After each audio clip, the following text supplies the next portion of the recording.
More than a month after Hurricane Matthew, the cleanup continues and moves into another phase. The leader of a local city joins us to talk about restoration on the coast. Plus, a Thanksgiving effort that goes beyond holidays and feasts. I was food insecure as a child, so it's something that I dealt with. I went to these types of distributions when I was a kid. Jaguars players try to use their platform for good and for change, what their peers and role models may have to say about it. And we'll look at volunteering as we wrap up the holiday weekend, your chance to express your gratitude and your generosity on This Week in Jacksonville. Thanks for joining us this morning. So the first week of October, you remember, you saw a hurricane roar up the east coast of Florida, and then on Friday, the 7th, Matthew made its presence felt. Many places hunkered down. They had minimal damage. But some places, especially along the coast, have spent more than a month trying to recover from the damage of Hurricane Matthew.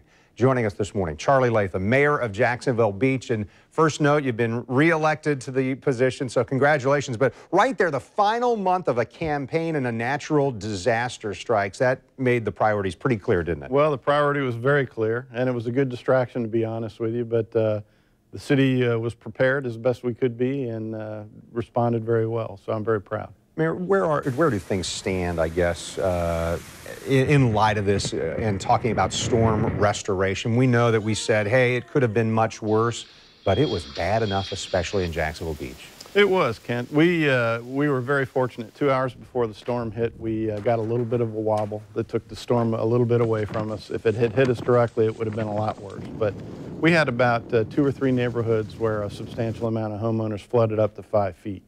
And that was pretty devastating for them, and they're still going to recover. It's going to take months for them to recover. But the city in general fared very well under the circumstances, and very proud of our employees. Our employees did a tremendous job. Well, you mentioned that you wanted to make sure you got to talk about that. So which employees, what did they do that makes you want to mention? Well, all of them, all 325. We've got a great police department, a great fire department. Our public works department was responsible for the cleanup when the trees fell down and blocked passage for vehicles. Our Beaches Energy Service, we were the last city in the state of Florida to go out, and we were one of the first to come back. Wow. So we had a great response team. Actually, Governor Scott came out and showed his appreciation towards our Beaches Energy crew and the Public Works Department because of their quick turnaround. In a very short period of time, after a mandatory evacuation, we were able to bring our residents back in at noon on Saturday. And that was a Herculean effort from our staff. So I just can't say enough about our employees. Very soon. So for me personally, first hurricane I've experienced, and a lot of those things were new. There are a lot of people moving into our area in Northeast Florida. So for a lot of people, that was probably the first time they'd experienced something like that. Tell me a little bit more about your vision for Jacksonville Beach. I know that storms can come and interrupt things, but you mentioned that there's a plan that you've got in place, and you're kind of in the middle of it. We are. It was about an 18-month plan. We call it our vision plan, and we worked directly with our citizens, businesses, and visitors to create charrettes. We did workshops, we did tours, we did surveys, and we came up with a good, meaningful plan to restore some of our infrastructure and improve our infrastructure, to put more family-friendly type activities. We're building a new $1.3 million skateboard park in our city. So it's not just our downtown, but we put this plan together with our citizens, with our businesses, to make Jacksonville Beach a better place to be. So does the hurricane interrupt that process, or push it down the road, or change the plan entirely? Well, not too much, because there's infrastructure changes, there's ordinance changes, there's all kinds of things that we can do at the same time to keep the progress going. And very pleased with the progress we're making so far. We finished the plan. I think probably it took us 18 months. We finished in 2013, and we're implementing it now.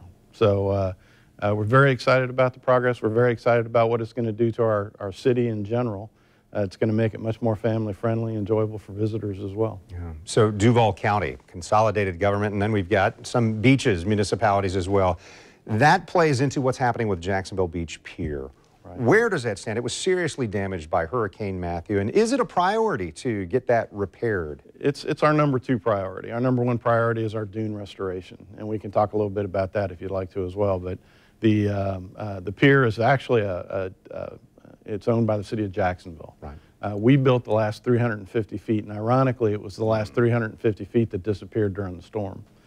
The pier was actually designed for the concrete to stay in place and for the boards to break away from the pier, but the surge was so strong that it actually took away concrete pilings and took them all the way to Ponte Vedra. Yeah. So that speaks loudly about the power of the storm that we had. So in our final minute then, tell me about the dune restoration. Dune restoration is an ongoing project. Thankfully, we had just started the beach restoration before the storm began, so we had the company on station. We made a lot of progress up until the storm. Part of the beach was saved because of that restoration. The rest of it was because of the dunes. We lost approximately 50 to 70% of our dunes. The dunes did their job and they saved the city. Now we're working diligently to get them restored. And we hope to be done with the first section of it by the first part of December. We'll be finishing in April timeframe with the rest of the beach. Yeah. Well, Jacksonville Beach, for the people who live there, the people who go and enjoy being there, all looking forward to that. And appreciate your time this morning, Mayor. Thank you, sir, Ken. Appreciate it. Well, Northeast Florida's favorite NFL team trying to solve problems in the most effective fashion. So stay with us. Marcus Pollard joins me as we discuss the recent town hall meeting. That's next on This Week in Jacksonville.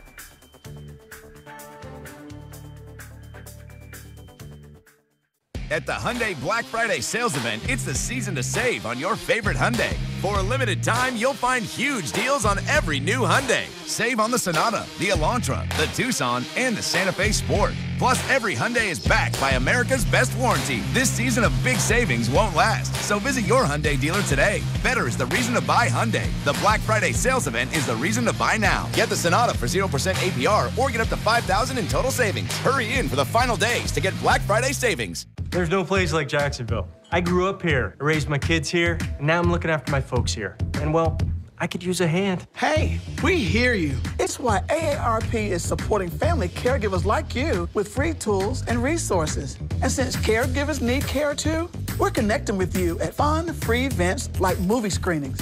If you don't think this is right for me, when you think AARP, then you don't know art. Get to know us at aarp.org/Jacksonville. Whoa, Dave, did you go camping? Came to the store for Black Friday. Saved big. You? Actually, I got a solid 8 hours. You snooze, you lose. Still saved huge. You won't have to camp out at your GMC dealer to get a great deal. It's Black Friday all month long. Get cash back for 20% of the MSRP on select 2016 Sierra 1500 double cab vehicles in stock. That's over $8,900 on this 2016 Sierra. Anyone can investigate, but the local station cares enough to make Jacksonville a better place to live. Have you reported it? It looks like you work for the city. Have you reported it? Investigative stories that make a difference. Do you believe they're helping veterans? When others give up, we get answers. Do you think that money would have been better spent on those families? The I-Team on News 4 Jax. Uncovering, exposing, getting results. You're watching This Week in Jacksonville with Kent Justice. And thanks for staying with us on this Sunday morning. So joining us in this segment, Marcus Pollard, a terrific NFL player in his own right during 14 seasons as a tight end, now into his 4th season with the Jacksonville Jaguars, and your role as Jaguars Director of Player Development and Youth Football. So as I look this up, Marcus, your role is coordinating the team's life skills programming, then helping players with continuing education and professional development. I was really interested how your role came together with something we saw here at the stadium earlier this month. Explain this town hall meeting that the Jaguars had just earlier this month, and maybe even where the idea came from. Yeah, it was something that I think our players came to me and said, this is something we should attack, along with our GM, Dave Caldwell. There's a problem that players felt like is an issue that they wanted to get their platform heard. And so we thought we'd do this town hall meeting where we had the mayor, a JSO officer, and a military person. There were 3 players. And we just kind of talked about some of the issues that are going around our league with the national anthem and some of the issues we have with our police. It was interesting because that group, it was you and then those 6 that you just mentioned, really had an open discussion of, hey, these are things that I don't think I have all the answers to. Yeah. Help me out. Is that how you perceived the conversation? that's what our players wanted. They wanted an open dialogue where we could talk about the issues that were pressing them and some issues that they thought the mayor and JSO officer and the military could shed some light on. And so that was the whole purpose of the idea. Let's get some resolutions. We understand a lot of the problems let's start to get to solutions, and I think we got some of them solved. Tell me about how you chose those 3 players in particular, Prince Amukamara, Carson Tinker, Kelvin Beachum. They all participated, all had a little bit different perspective on talking about, hey, there's some racial tensions, or there's these other things that I want to be able to communicate to people.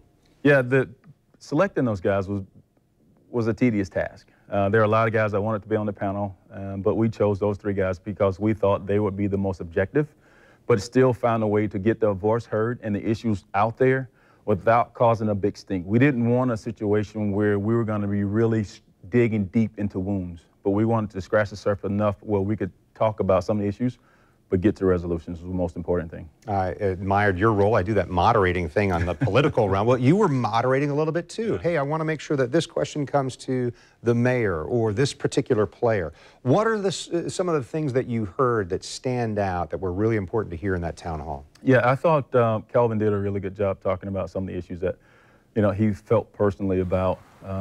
And I think Kevin's did a really good job of spending time with kids in the community, doing some out things surrounding hunger. He spent some time at the NSA, with those folks in the military. And so he's getting out there, making himself a presence in our community and trying to get some of those issues resolved. Yeah. What about on the professionals on the panel? The admiral you had, the retired admiral, the mayor, that assistant chief of police for the Jacksonville Sheriff's Office. Those guys were fantastic. I couldn't ask for better 3 guys to be a part of that panel. The mayor did an outstanding job, and I asked him questions that I thought would make him squirm, but he did. He answered those questions truthfully in the best way he could, and I thought he answered them honestly, and I thought in a very positive way, and not just avoiding answering that question very PC, but really taking time to answer the question truthfully, as well as the mayor and the chief as well. Well, Kelvin Beachum in particular told me afterward that it was really important for him to hear what the mayor said. You probably remember this. About 45 minutes into the conversation, the question came to the mayor, and he said, let's face it, let's acknowledge the reality. Me, as a middle-aged white guy walking into an unknown neighborhood, is going to get a different judgment than one of the folks here on the stage. And Kelvin Beachum said, hey, let's be serious. I am a big black man. Yeah. That's just the fact. It's going to be different. Yeah. Why does talking about that make a difference? I think that, to me, that's the whole topic. You have to get those who can't just avoid the elephant in the room, so to speak. Let's talk about those issues. Let's get them out there and make sure people are aware, because some people may not be aware of the elephant in the room. So let's talk about it first. Understand that there is an elephant in the room. Let's talk about it. Let's don't hide about it. Let's go talk about it, confront it head on, and see what we can do to resolve it. Well, an NFL locker room brings people from all over the country, if not the globe, and everybody's got some different perspectives. Last thing for you, what comes out of this? What's the go forward because of this town hall that makes a change? Yeah, you just said something very interesting about the influence of a locker room. We have a group of guys that make pink real cool. Pink used to be a not so masculine color, but in October, it is very masculine. So if we can take that same approach when it comes to some of the issues that we talked about in the town hall meeting, I think we can make a positive change. Having people taking a ride with the police officers, or having Big Brothers in Blue, where we have the police join with Big Brothers, and we have those kids come and spend some time with the police officers. Or we have our military go out and do some kind of sporting event with some kids, and to understand that, hey, we're all in this thing together, and if we can make a positive change for our community, we'll start in Jacksonville, and then we'll cover the globe after that. Yeah, the Jaguars players saying, we want to do this in a way that's respectful, but a way that is meaningful as well. Marcus Pollard, thanks so much for your perspective and what you're doing there. Thank you. All right, as we move on in the season of giving thanks, we're going to focus on giving back for a few minutes. Mark and Alicia Bailey join us next. They're going to explain the culture of giving that is alive and thriving at their outstanding small business in St. Augustine. That's next on This Week in Jacksonville.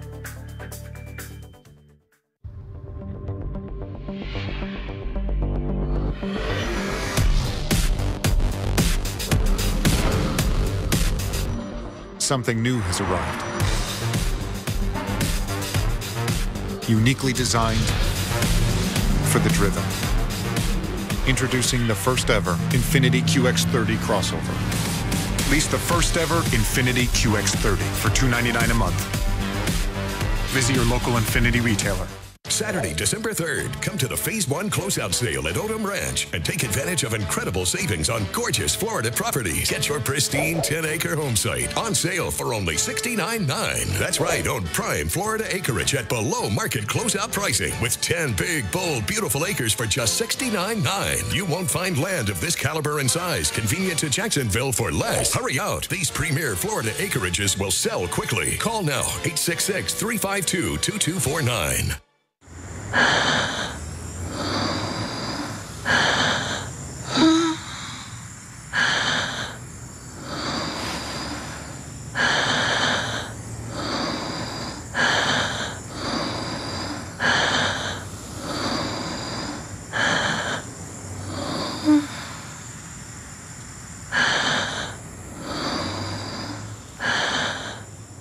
Quit your way. Visit tobaccofreeflorida.com. From the first coast, Jacksonville, to the first city, St. Augustine. Too large for just one screen or one dealership. It's Field's season finale sales event, and it's one you don't want to miss. Where you can lease a new 2016 Jaguar XC25T for only $279 per month for 39 months during the Unwrap a Jaguar sales event. We saved the best for last. Go to JaguarJacksonville.com. And joining us right now, Mark and Alicia Bailey from the Bailey Group in St. Augustine, named the Outstanding Small Business during the celebration of National Philanthropy Day recently. So what is the Bailey Group doing that earns that kind of recognition? Well, the Bailey Group is an employee benefits consulting and brokerage firm, and we sell individual health insurance and also a New York Life agency. But I think most importantly, we just have a culture that started with my father, John D. Bailey Sr., who was, they moved to St. Augustine in the mid-50s. He was a mayor in 1965, and I remember him being involved in every organization you could possibly imagine as I was growing up. And that's really where it seemed like all of them, and have some incredible accomplishments. The cross at the Mission was one of their projects when he was the mayor. The amphitheater, where the Cross and Sword play first began. And so they've, Mom and Dad have had a lasting impact on the community, as well as Alicia's parents. And that's where it really all began. Yeah, so what are some of the current projects going on, or what are the things that you're involved in giving back to the community? Well, I'm very passionate about ALS. And so we just had the first inaugural ALS walk in St. Augustine, which was very successful. I think we raised $75,000. And we send it all to Mayo, which is right in our backyard, for research for ALS. Right. So that sounds like an example. It's not just one thing that the Bailey Group has done over the years to get this recognition. I think, Kent, we typically give in a given year to more than 100 different organizations. Which I think is important. But what is more important to me, and I spoke briefly about during the award ceremony, is watching our employees and their families become actively involved in so many different organizations. And we've made sure that we've kept that culture at a point where they feel comfortable doing that they know that they can take time out during the day, that they know that they can focus on work with the organizations while they're in the office if they need to do that. And it has just spread throughout the organization. We have 70 staff members today. And to see Do all of them participate? I would say 80 to 90% do. And, you know, they all have different situations, but I'm very, very proud of them. Well, I want to show you some video from this National Philanthropy Day event recently. It's by the Association of Fundraising Professionals and their awards.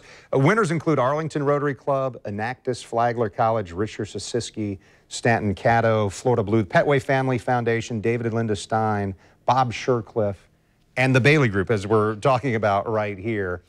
What is it that you think another company could do to infuse this kind of culture into their DNA? This should be a model for small businesses, right? I read that the reason you were being awarded was because you've shown a small business can make a big difference when it comes to giving back. Well, again, I think it starts with the founder and the leadership.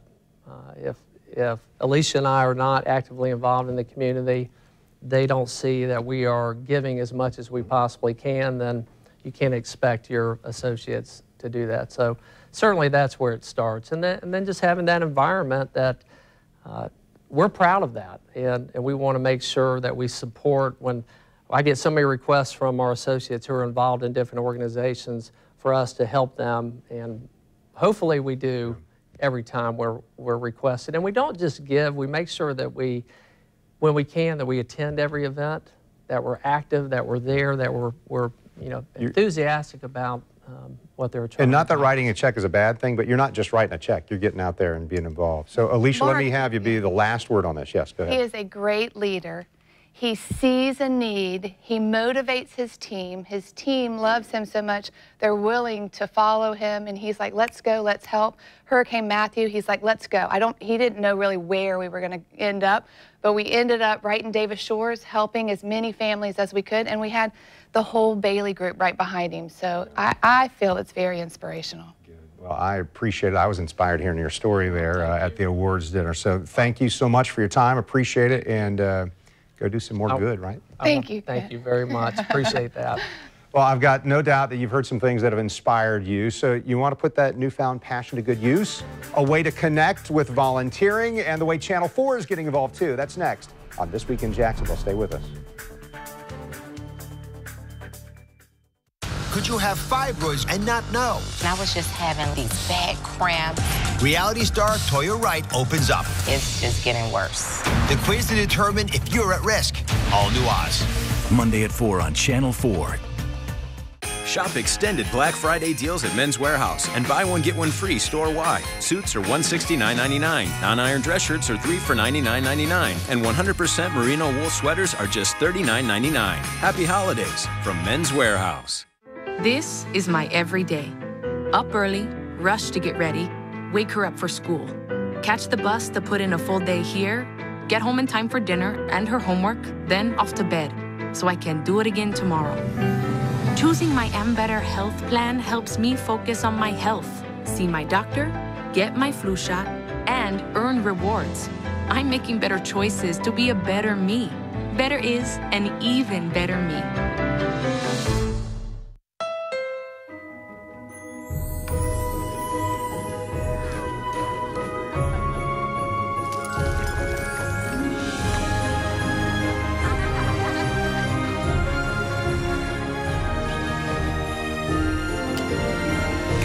The most magical time of the year is also the perfect time to take home a new Honda. Like the Accord, the best-selling car in America. Hurry into the Happy Honda Day sales event, only at your Honda dealer.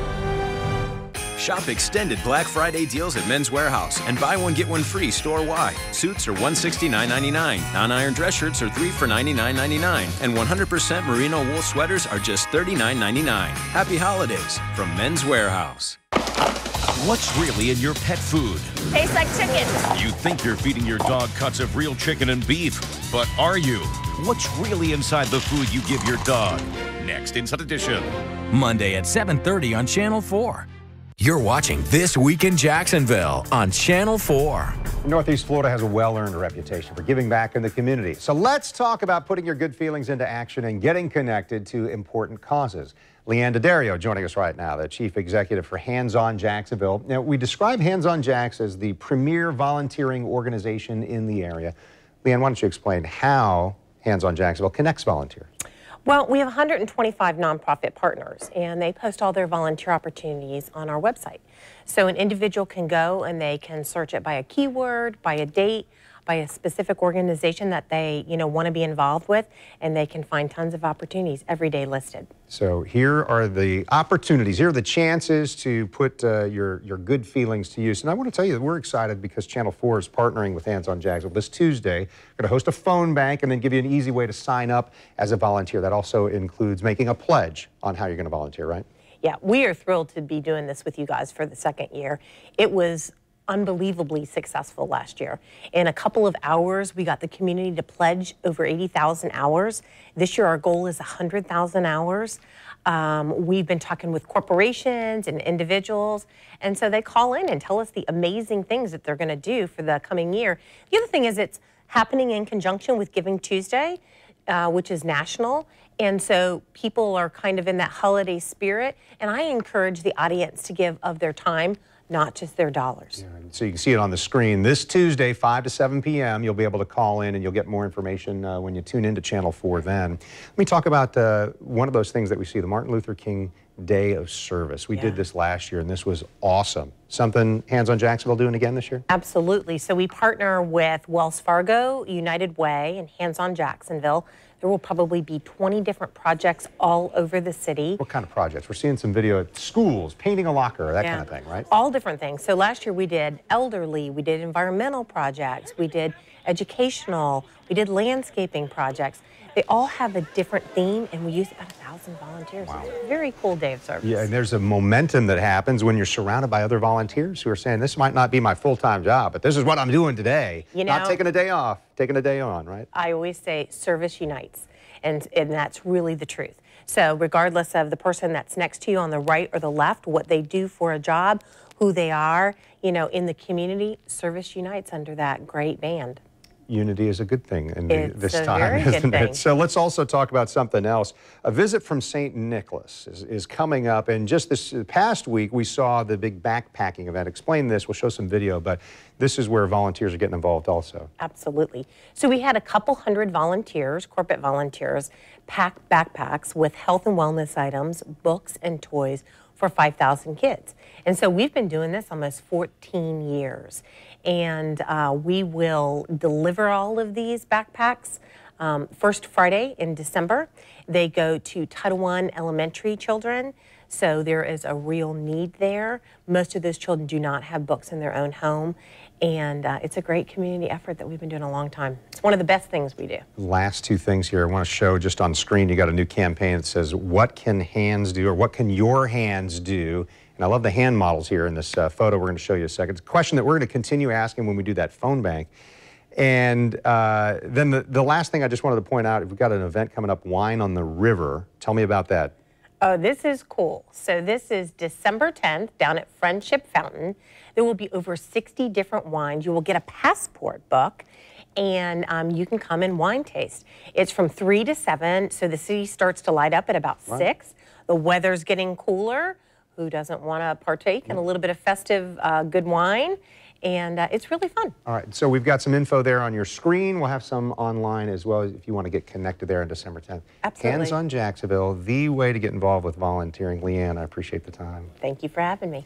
All right, so This Week in Jacksonville airs each Sunday morning at this time. JTA CEO Nat Ford is joining us next Sunday morning. It's been a pretty incredible year for his agency, JTA. Also, new state representatives Tracy Davis and Kimberly Daniels, they are on air with us. They get ready for making laws in the Sunshine State.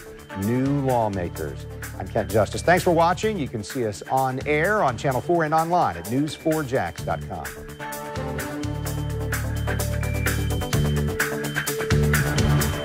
At News 4 Jax, we're always covering the news, even when we're not on TV. Stay informed, on the go, and online at news4jax.com.